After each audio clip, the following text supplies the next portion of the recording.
y esposas no son familia. ¿Se entiende? Desde el punto de vista del antecedente patológico familiar. ¿Sí? Entonces, tus hermanos de sangre, paterno, materno, sí. Tus padres biológicos, sí. Tus abuelos, tus tíos, sí. ¿Entiendes? Entonces, cuando yo pregunto antecedentes patológicos familiares, estoy preguntando sobre patologías que pueden tener interferencia genética en mi salud. ¿Sí? Los clásicos que yo no tengo que dejar de preguntar es la hipertensión arterial, la diabetes mellitus, asma, alergias y otras patologías genéticas que son varias. Entonces, cuando yo le pregunto esto, hago pregunta dirigida. Y lo demás le pregunto, ¿hay otra enfermedad en su familia? ¿Alguien murió de alguna enfermedad rara? ¿Alguien tu papá, tu mamá, tenés hermanos vivos, muertos, murió de algo? ¿Qué le mató? Entonces acá se pone eso. Porque eso me puede orientar que probablemente yo puedo tener una repercusión de esa situación. A veces sí y a veces no. Esto puede ser una ayuda. Puede ser, no es que siempre. ¿Sí? Ok. Y ahora entramos en un área un poquito más extensa. Antecedentes patológicos personales. Está potente. Porque ahora puedo hacer que se concentre, pero no solo la diapositiva. Entonces, antecedentes patológicos personales. Creo que tenemos de diapositiva. ¿Por qué lo de que va a hablar esas cosas? Vamos a ver si tengo. Después pues volvemos a ver los gráficos. Yo que tengo miedo a la derecha de esto. Personales. Sí hay.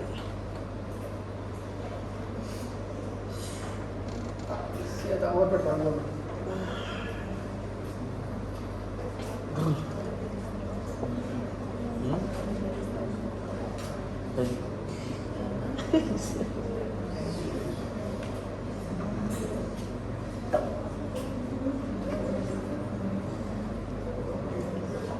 Bueno,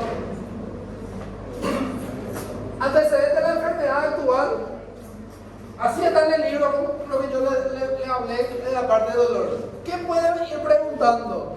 La forma que ustedes vayan poniendo no importa tanto. Ustedes pueden tener su esquema o pueden no tener ningún esquema. Pero estas son algunas de las preguntas que ustedes pueden ir preguntándole al paciente. ¿Cómo empezó a sentir la enfermedad? ¿Con qué síntomas se presentó? ¿Cómo evolucionó estos síntomas? ¿Es la primera vez que se presenta? ¿Tuvo algo parecido a menos mal?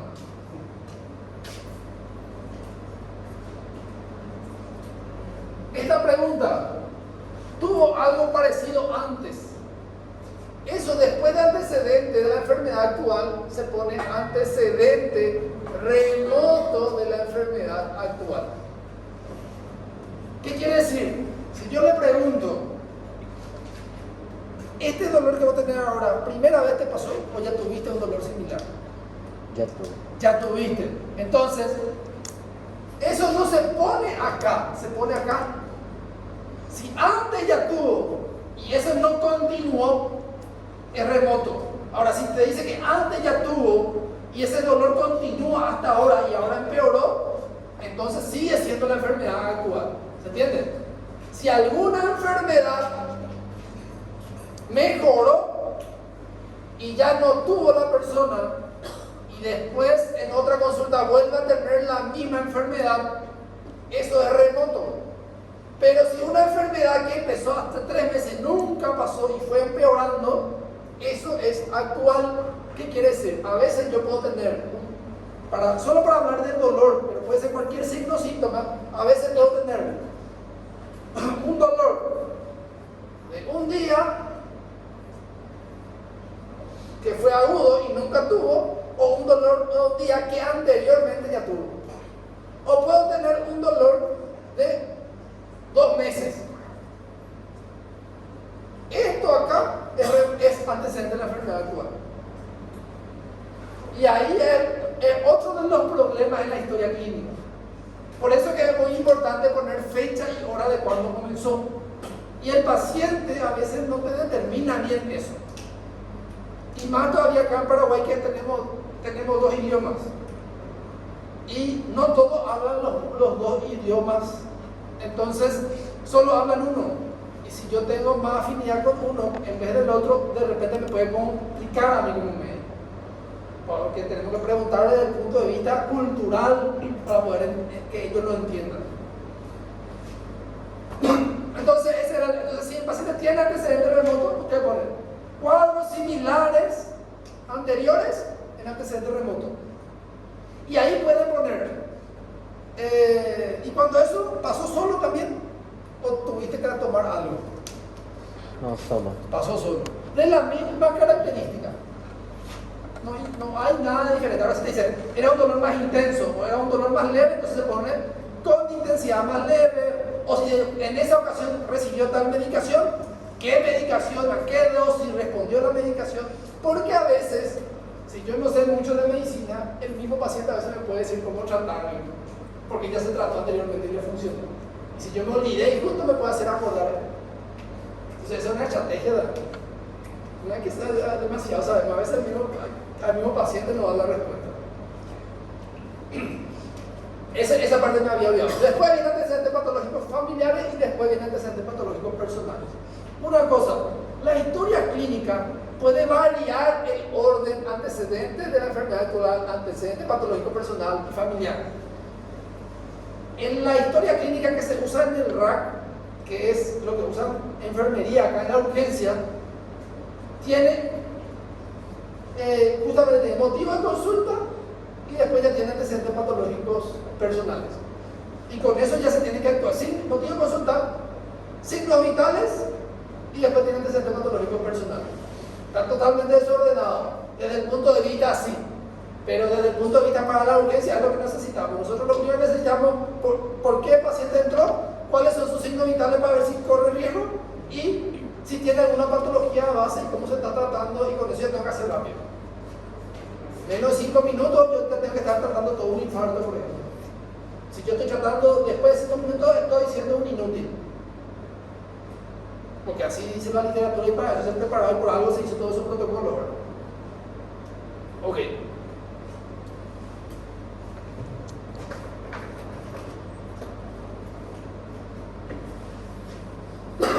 Entonces, siguiendo, ¿a qué atribuye la enfermedad? Miren, se le pregunta al paciente, ¿por qué decir? Imagínate preguntarle a usted al paciente, ¿por qué vos te estás enfermando? Y para eso es lo que vengo, te va a decir. Acá en Paraguay te preguntar, ¿a ayudo, doctor? Te va a decir. Es por eso que yo estoy viniendo, para que vos me digas por qué yo estoy enfermo. Ese es lo que va a decir el paciente. ¿Qué precedió al estado de enfermedad? ¿Qué quiere decir? Acá es muy importante. ¿Qué precedió al estado de enfermedad? O sea, ¿qué pasó para que él se enferme? Me está preguntando. ¿O tuvo otro signo o síntoma antes de ese que del dolor o de la disnea? Entonces, para poder determinar cuándo realmente pasó, el paciente va a venir y le va a decir a usted lo que él piensa que pasó y cuándo pasó, no lo que realmente pasó. Por eso que yo estoy totalmente en desacuerdo del doctor House que dice que el paciente miente. No, el paciente no miente, el paciente no sabe cómo decir lo que siente y no sabe cómo se le va a ayudar. El médico tiene que estar capacitado para eso. Y eso no van a encontrar en los libros. Eso van a tener que estudiar. El conocimiento del libro van a tener que llevar a la práctica y es día a día. Cuanto más hagan, más van a saber. No hay de otra. Ese no le voy a poder decir. No hay forma.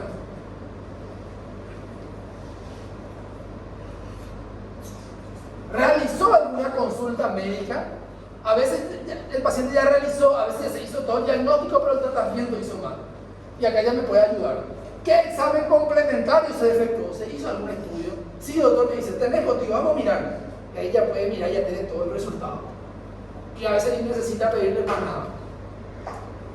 ¿Qué diagnósticos se realizaron? ¿Qué tratamiento recibió? ¿Qué repercusiones generales ha provocado la enfermedad? Que eso nosotros preguntamos todo ya cuando preguntamos dolor.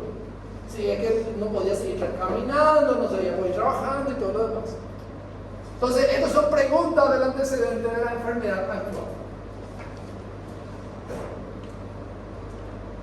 Entonces, es contar con todos los documentos que testimonian las medidas diagnósticas y terapéuticas implementadas con anterioridad. ¿Qué quiere decir? Está bien poner todos los estudios o todo el tratamiento que el paciente dice que recibió. Y si yo tengo para cómo comprobar, es mejor. Cuando yo pongo el antecedente de la enfermedad actual, o sea, acá, yo pongo una frase, datos sí, David. Creo que está bien, porque me ahora.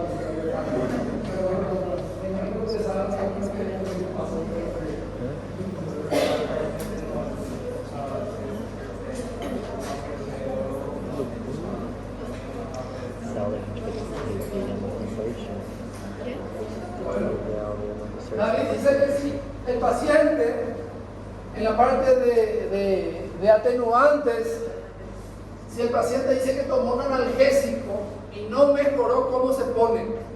Entonces ponemos así: tratado con analgésico, el tipo de analgésico que tomó ibuprofeno. Lo tomó igual, se ha prescrito, eso es muy importante también. Paciente automedicado con paracetamol, 1 gramo, 500 miligramos, endovenoso, intramuscular, subcutáneo, sublingual, lo que sea, se dice todo eso. Cuanto más datos ustedes tengan, mejor. Automedicado con tal medicación, tratándose con tal día, sin mejoría.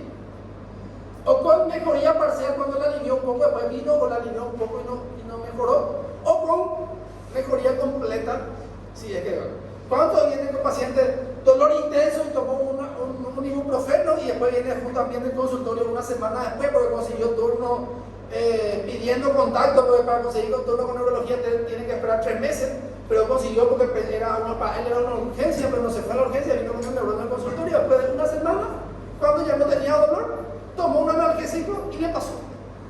Vino por su preocupación de dolor, pero sí mejoró, porque el tratamiento estaba bien, que se automedicó.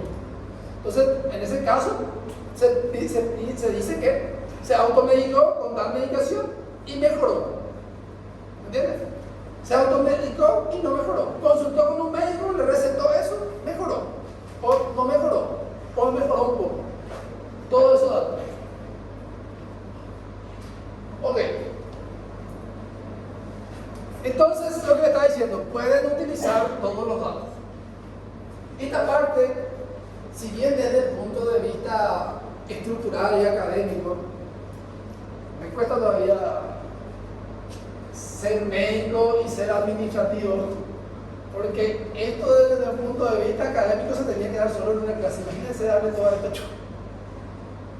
Por lo menos el docente va a poder hacer más rápido. Yo le puedo leerlo. Entonces, antecedentes personales.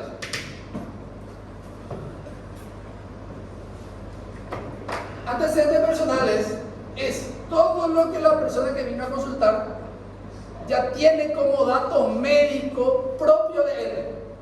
Por eso se llama antecedentes patológicos personales.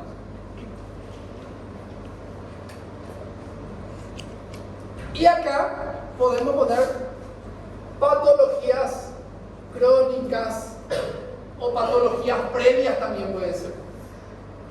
O patologías. Podemos poner en general, para hacer más fácil, patologías. ¿Qué quiere decir? Toda enfermedad que se haya curado o no.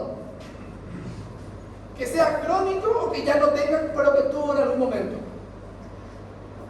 Y empezamos siempre por lo más clásico.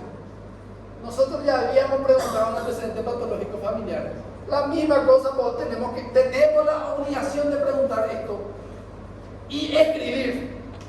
Porque desde el punto de vista epidemiológico son las enfermedades que más dañan y más matan. Y como médico, haciendo la especialidad que haga, tengo que saber. Tienen la obligación de preguntar, y si no está escrito, el paciente puede decir lo que sea en contra de ustedes. Entonces, hipertensión arterial, diabetes mellitus, asma, alergia, sí o sí. Siempre tengo que preguntar, porque si, ¿qué pasa? El paciente no se conocía alérgico y tiene una reacción alérgica, y yo no le pregunté. Como médico, yo tengo la obligación de preguntarle antes de hacerle una medicación que le puede producir daño. Eso ya se sabe y usted tiene que saber. No existe, yo no sabía. Ese es nuestro problema, no existe. Cuando alguien nos dice tal cosa, nosotros no podemos decir, no, yo no sabía. No puedo decir, no, mi jefe me tenía que haber dicho. Tampoco existe eso. Tu jefe se puede ir a la cárcel contigo, pero vos vas el primero y el que va a tener la pena máxima. Porque el que tiene el arma y el que dispara es el culpable directo. El otro puede ser un cómplice, puede tener tu misma carga criminal, pero el que dispara va a ser siempre el más alto. ¿Se entiende? Entonces no existe usted le haga un paso superior. Si ustedes hicieron, ustedes son responsables. Si ustedes dijeron algo, ustedes son responsables. Si hacen bien las cosas, el jefe. Se ele fala que ele não tem alergia. Escribís que el paciente te dijo que no tiene alergia. Siempre. Y si te dice que tiene alergia y le hiciste la medicación sabiendo, ahí ya llévame, entregate una vaya bien, habla con tu abogado a ver qué puede hacer. Porque si hiciste algo que ya sabía, ahí sí. Y siempre cuando dice alergia, tiene que poner en negrita, paréntesis, corchete, fosforescente, subrayar todo para que todo sepa. Para que no le dañe al paciente, más que nada. Porque si ya sabe algo que le pueda producir, eso hay que evitarlo. Entonces, hipertensión, diabetes, asma y alergia. Después, preguntarle si tuvo alguna patología más de la infancia, meningitis. Le pregunta nada más, ¿alguna vez tuvo otra enfermedad? O si le importa a usted, por ejemplo, en la época de COVID, ¿tuviste COVID? Todo. Podemos poner acá dengue, COVID, todo lo que usted quiera. Y también es importante de las patologías. Si yo quiero hacer mejor todavía y dar más detalles, yo de repente no hago para toda la patología porque lleva tiempo. Pero lo ideal es decir, ¿hace cuánto tiene hipertensión arterial? ¿Ya fue diagnosticado o él mismo dice que es hipertenso? ¿Hace cuánto es diagnosticado? Es muy importante saber eso.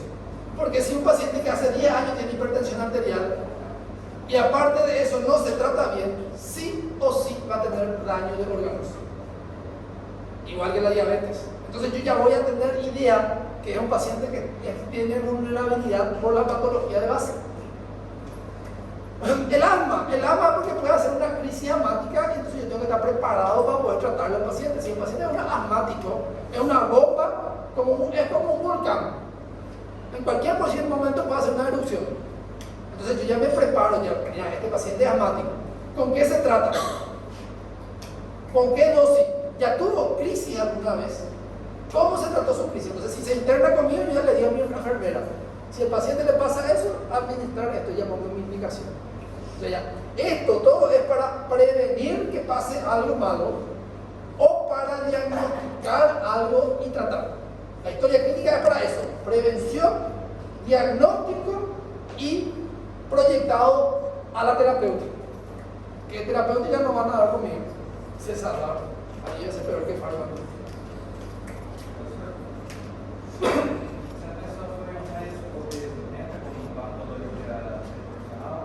Sí, entra.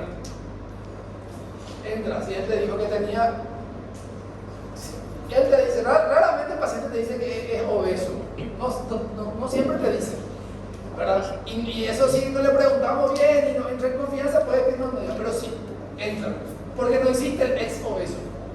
Desde el punto de vista existe sí, pero no desde el punto de vista de las enfermedades.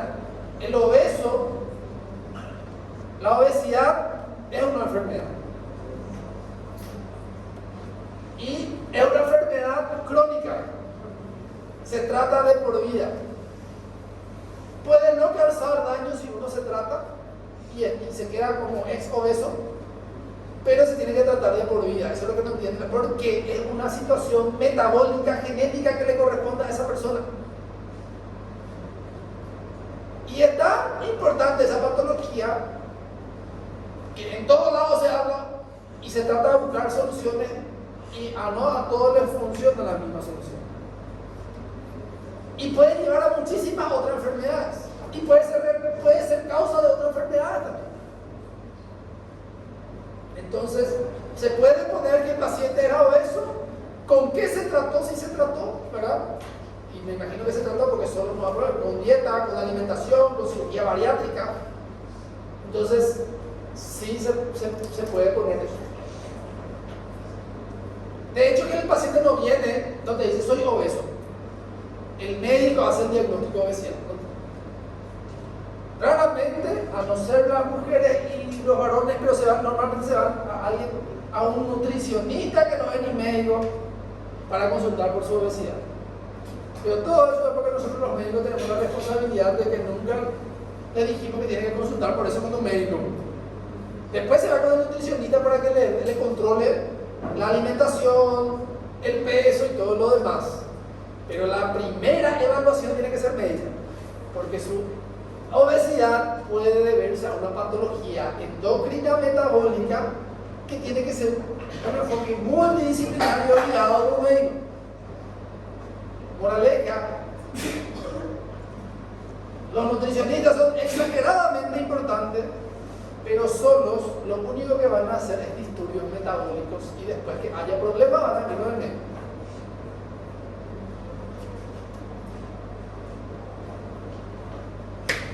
¿Se puede poner acá obesidad también? Sin problema. Ahora, algunos, si no son todos, donde dice patología de hipertensión tratada con enalapril, losartán, y a veces le ponen aspirina, atorvastatina, y eso no son antihipertensivos. Para que eso no ocurra y para que yo pueda no saber ciertas patologías muy específicas, no pongan acá. No está mal poner acá también. Pero pueden hacer un apartado donde pongan medicación. Y ahí se salvan de cometer horrores. Que a veces puede ser normal. ¿Por qué voy a saber todas las enfermedades? Alicia no le gusta que le diga. A ver, les cuento. Hay medicación que es imposible que yo me acuerde de todos los medicamentos. Y hay medicación que está saliendo nuevo, que también es imposible. ¿Y para qué es lo que estudiamos entonces? Porque necesitamos conocer la medicación. Para que el cerebro pueda razonar, primero tiene que conocer. Si no conoce, no van a razonar. Entonces, para usted poder razonar, tiene que tener conocimiento mínimo. Por lo menos una vez tuvieron que escuchar o leer. Entonces, cuando llega a ser importante para usted, ahí se va a crear memoria en el cerebro. Por eso que usted, información. Esa información siempre se queda por el camino. Cuando ustedes le agarran la importancia, ahí se crea memoria. Todo lo que para nosotros es importante se crea como memoria. Por eso si quieren que se acuerden de ustedes, o tienen que hacer que le quieran mucho o que le odien demasiado. Esa es una forma que no se olviden de ustedes. Porque ahí le da importancia. Si ustedes le odian a alguien, esa es una persona muy importante, va a decir la misma cosa que ustedes le quieran. Y es lo mismo para la parte del aprendizaje. Entonces es una vía. Entonces tienen que saber lo mínimo para después poder razonar. Entonces, medicación. Acá no se pone la marca comercial. A mí me dicen marca comercial, yo me pierdo. Si viene alguno porque tiene auspicio del laboratorio y todo lo demás, ¿verdad? Que no está mal, que yo quiero también que me auspicie, ¿verdad? Y voy a poner también si me auspician, ¿verdad? Pero si usted está en un hospital y no es privado y no le corresponde a usted, tiene que poner la droga, no sé que sean auspiciados, ¿verdad? Pueden poner ahí la droga. la marca comercial, pero lo ideal sea poner la marca comercial en la droga, porque si es tu consultorio y es tu ficha no pasa nada, pero si va a leer otro colega, la marca comercial puede ser que él no esté utilizando o no conozca. Entonces hay que poner el nombre de la droga, el principio de la droga. ¿Sí? Entonces, la droga, vamos a un ejemplo. Enalapril, casi no se usa más, pero enalapril. Y le tengo que preguntar, ¿cuál es la dosis? ¿Por qué es importante la dosis? Porque el enalapril puede ser de 5, de 10 y de 20, dependiendo de cada paciente. Entonces yo puedo poner 5 miligramos para complicar la situación. Y tengo que preguntar. Si yo no sé, igual tengo que preguntar. Pues tal vez se come solo una vez. O tal vez yo sé que se toma solo una vez. Pero yo necesito saber si mi paciente está tomando como corresponde. No sé si vieron alguna vez el Dr. House que se ponía su aerosol en cámara y eso, que no hacía realmente como tenía que ser. Tenía que ser aspirado y así usaba como spray. Térmico. Y eso parece un chiste para nosotros que entendemos. Pero si ustedes ven una persona que no es estudiante de medicina y ven eso, ellos no van a entender hasta que le expliquen en la película qué es lo que fue pasado. Para ellos va a ser normal, eso se usa así. Entonces, por eso que se estudia fármaco, hay que saber la vía de administración. Porque el enalapril solo tiene 2 vías de administración hoy en día.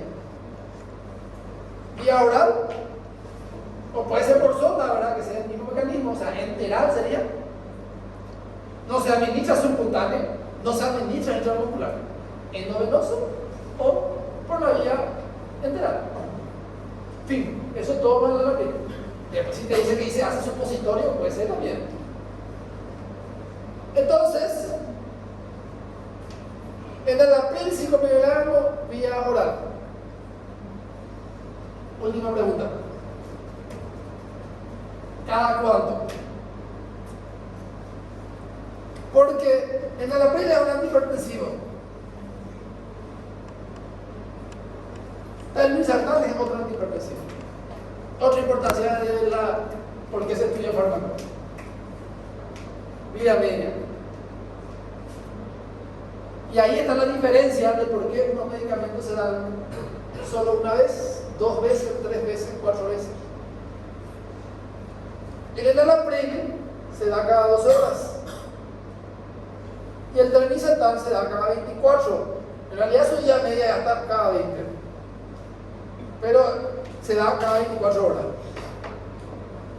Entonces, ¿qué pasa si mi paciente viene y me dice que está tomando el enalapril 5 miligramos vía oral una vez por día y está hipertenso? No se está tratando, por más que él se esté tratando, no se está tratando bien. Y él pudo haber pensado que siempre se estuvo tratando bien. O puede ser que realmente anteriormente con esto era suficiente. Porque, sí, pero ¿cómo si tiene que ser cada 12 horas? No le prejuzguen a sus colegas. A veces, la gran mayoría de las veces no marca nada. Pero no le prejuzguen a sus colegas. Hay pacientes que, de acuerdo al ritmo circadiano, tienen hipertensión a la mañana, a la tarde, a la noche o incluso en sueño. Entonces, a veces ese 5 miligramos cuando comenzó pudo ser efectivo y era lo único que tenía que tomar, porque si le daba cada 12 hacía hipotensión. Entonces, si nosotros vemos, no que el paciente no esté haciendo bien, pues, pero no está haciendo bien el tratamiento, no porque no quiera, sino porque no sabe o no se controló. ¿Se entiende? Entonces eso me orienta. Si el paciente es hipertenso, tiene 5 miligramos, ¿qué es lo que yo hago? Pongo cada 12, le puedo aumentar la dosis. ¿Se entiende? Entonces eso hago con cada medicamento que el paciente toma. ¿Se entiende? Medicación.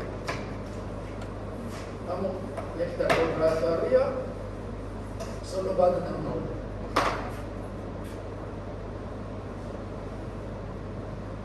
Y después yo le pongo cirugías. Puede poner también internación, pero yo pongo cirugía. Le voy a explicar de por qué pongo primero cirugía y después internación.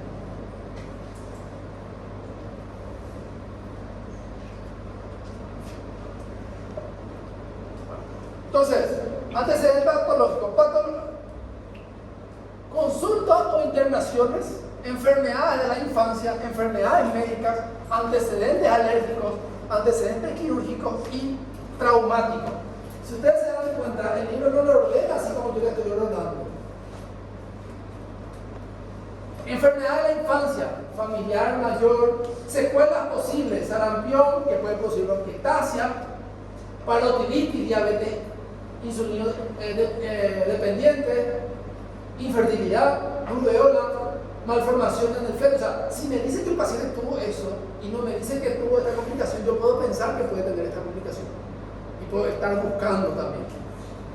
Si se completó la dosis de vacuna para inmunidad, por ejemplo, si se hizo toda la vacuna sobre COVID, toda la vacuna que hoy en día se requiere, todo eso se tiene que ir viendo ahí. De ahí que ustedes van a escuchar pacientes con vacunación completa. Y si tiene un motivo de consulta que depende de la vacuna, eso es obligatorio preguntar. En realidad siempre se tiene que preguntar, pero a veces se nos pasa eso. Meningitis, fiebre reumática, convulsiones, bronquitis, asma. Enfermedades médicas respiratorias, enfermedades médicas, antecedentes alérgicos. Esa es una diapositiva, pero todavía no tenemos más. Entonces, cirugía. Hay que preguntar si el paciente ya se sometió a alguna cirugía. Por ejemplo, lo que dijo David, si se operó de la obesidad, si fue bariátrica, si fue manga-gástrica, ¿qué fue? ¿Verdad? Si se operó de la vesícula, si fue abierta o laparoscópica, si tuvo alguna complicación que también, si fue una peritonitis, si fue una apendicitis, si se operó de los ovarios o de la próstata, todo eso se va preguntando, o una hernia, y se va poniendo toda la cirugía que funcionó. Y después, acá donde dice internación, yo le pregunto al paciente, porque si yo le pongo primero internación, acá te va a decir, sí, yo me interné porque me operé y todo lo demás. Entonces es mejor preguntar cirugía, poner la cirugía bien ordenadito y acá internación. Y le preguntas, ¿te internaste alguna vez por otra causa? Y acá pone todo lo que no te dijo de enfermedad, incluso acá se puede acordar de alguna enfermedad que no le dijo a usted acá. Entonces ponen acá, sí, yo me interné por COVID, estuve intubado un mes y se olvidó eso. Ocurre mucho. ¿Por qué? Porque cuando uno entra junto al médico está ansioso. Y a veces estamos con miedo también. Nosotros de repente nos acostumbramos ya, pero hay personas que tienen crisis hipertensiva solo por ir a consultarnos al médico. Para ver la sensación que causamos nosotros los médicos. No es macana, el médico te puede matar. Hasta ahí llegamos. Ok. Internación. Después,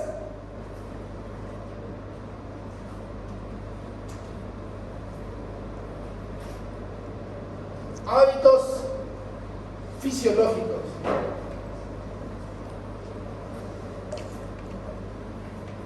Acá también es algo que de repente no se completa todo. Mejor para mí, porque hay algunas situaciones que a mí como neurólogo me importa, ¿verdad? Si ustedes no tratan, mejor para mí para ganar dinero y peor para el paciente. Diuresis. Esto van a estudiar mucho mejor en neurología.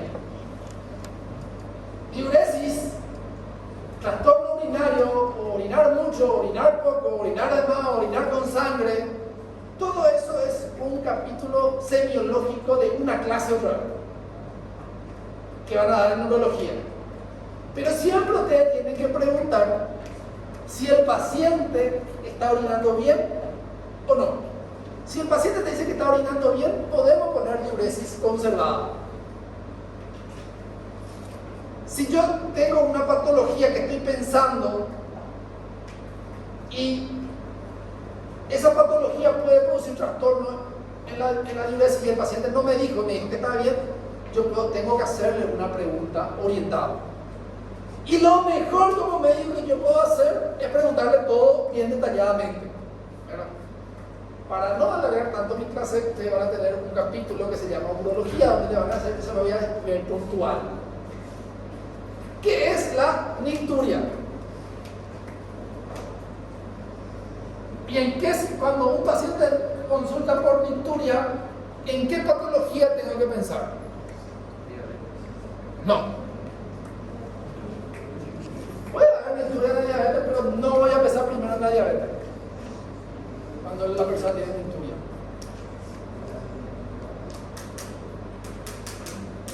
Tienen que leer, muchachos. Nicturia. Tienen que leer ya. Empiecen ya a leer. No les va a dar la vida para leer todo lo que ustedes tienen que leer. Empiecen a leer. Les recomiendo. Es la obligación de ustedes, no mía. Nicturia es cuando el paciente orina a la noche más de lo debido. Más de lo debido. Entonces yo tengo que saber cómo yo voy a saber que el paciente orina más que lo debido. Voy a poner una sonda que lleve a la casa imprimida y venga a la otra consulta. No es tanto así. A veces sí necesitamos, pero no tanto así. Es el paciente que se levanta más de 2 veces a la noche para orinar, que quiere decir 3 veces a más, ya puedo considerar como nicturia. Y la nicturia es un indicador de insuficiencia cardíaca. Por eso que es importante el tema de la nicturia.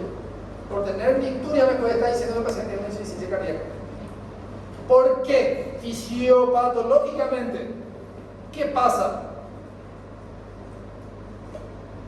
Que cuando hay una insuficiencia cardíaca, el corazón no se puede contraer bien. Durante el día, nosotros tenemos una circulación y todo lo demás, tenemos las venas que de repente pueden sostener algo de líquido, y entonces se queda todo ahí. Cuando uno entra en reposo, no se necesita de ese líquido, entonces el organismo, por un método hormonal, físico, hace que el resto se vaya orinando, se vaya perdiendo. ¿Y en qué momento pasa? En el momento de reposo. ¿En qué momento reposamos? Cuando vamos a dormir. Y antes de que sea muy grave, orinamos y perdemos el líquido. Porque si no orinamos y no pasa nada, se va a acumular. Y voy a tener otros signos de una insuficiencia cardíaca más grave, como edema de pulmón, irritación yugular, reflujo hepatoyugular. Que eso ya es cuando ya la insuficiencia cardíaca está mucho más irregular. Que si con la nicturia yo ya puedo sospechar de una insuficiencia cardíaca. Y puede ser solo un signo de sospecha ya.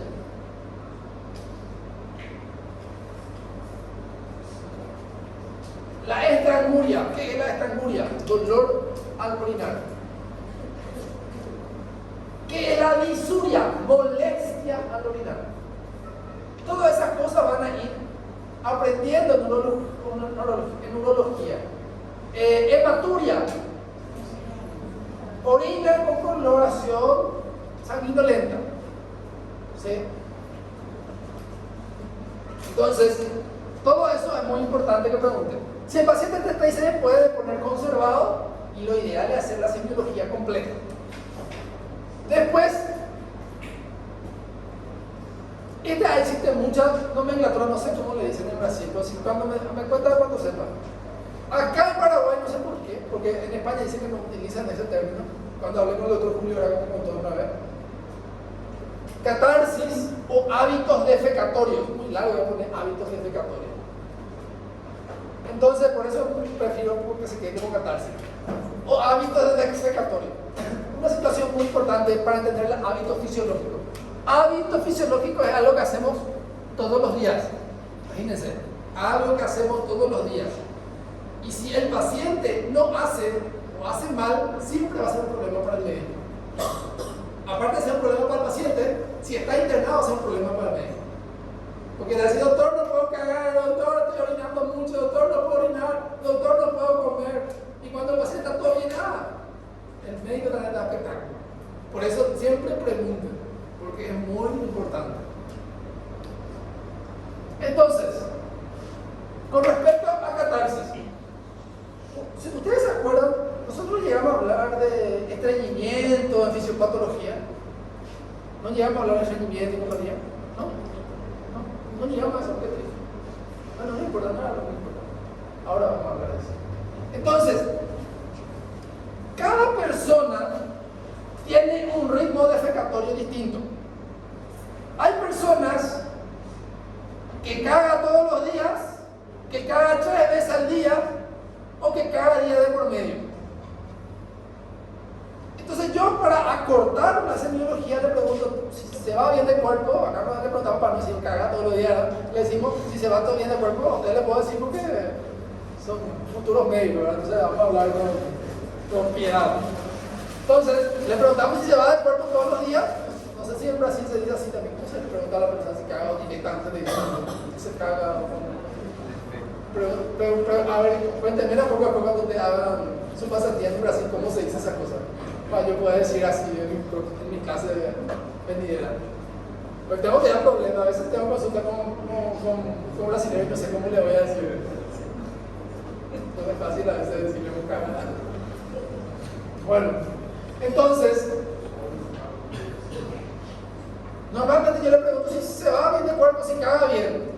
Y si me dice sí, yo pongo conservado, ¿verdad? A no ser que yo piense en alguna enfermedad que puede tener ese trastorno. Ahora, si la persona te dice que no caga bien, ahí sí le preguntas por qué. Porque uno puede no cagar bien porque está duro, uno puede no cagar bien porque se va hablando, o uno puede no cagar bien porque se va cada semana, o tiene que consumir algo laxante para poder cagar. O de repente un día se va flojo, otro día se va duro, y eso tiene todo un nombre médico, una patología, ¿verdad? Entonces es muy importante poner la frecuencia que se va de cuerpo, la característica de la consistencia y si consume alguna medicación para eso. ¿Se entiende? Si no, se pone que está conservado. Y algo que no le van a enseñar en sus rotaciones, que no se pregunta mucho y ni van a encontrar en la historia clínica que ustedes se dan, les aseguro que no van a encontrar: sueño. A nadie le importa si es que dormimos o no dormimos bien. Porque si no está escrito, que sí que no le importa. Todo lo que el médico nos escribe, pues no le importa. Esa es la forma de hacerlo. No se tome demasiado el pecho. Nosotros para que usted aprenda, una forma didáctica extronista. Y nosotros en Paraguay éramos un país dictador. Por eso nuestra forma de enseñar es. Encima vino de Francia nuestro profesor, claro. Nuestra profesora era, todo lo que nos enseñaron en medicina eran de Francia. Por eso la anatomía, la cirugía, cosas así. No, nada, bueno. ¿Sí? ¿Es eso? Ya son las 9. Todavía no están acostumbrados, ya trata de acostumbrado al ritmo. Faltan 3 minutos. 3 minutos, las 9 me dicen. Faltan 3 minutos. ¿Media hora de receso? Bueno, espera 3 minutos. Entonces, sueño. Yo le pregunto a las personas, y esta es la misma cosa que en la parte defecatoria. Yo le pregunto a las personas si duerme bien o no duerme bien. Si me dice que duerme bien, es espectáculo. A no ser que haya algo que me oriente para preguntar más específico. Lo ideal, como le dije, es preguntar todo. Pero imagínense, en mi clase todavía no termino 3 horas para un paciente. O sea, si usted quiere que se le haga un buen diagnóstico, mándenle a ese paciente conmigo. Y le vamos a hacer en 5 horas, pues le vamos a diagnosticar sí o sí. Algo imposible no diagnosticarle bien al paciente. Entonces, sueño. Si te dice que no duerme bien, ahí hay que preguntar más detalladamente. Entonces, punto 1. ¿Cuántas horas duermen por la noche? Algunas personas dormir 4 horas puede ser normal. Si uno duerme más de 12 horas y menos de 4 horas, ese es complicado ya. Pero varía mucho eso. Alguna persona puede dormir entre ese rango y ser normal. Hay personas que duermen, tienen que dormir 10 horas para estar bien. Y hay personas que tienen que dormir 6 horas para estar bien.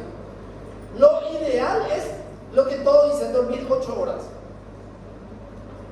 A algunos no le acarrea mal porque tiene su biología, es así. Y también el sueño, otro problema, es cultural también. Es biológico, pero también es cultural. En Paraguay,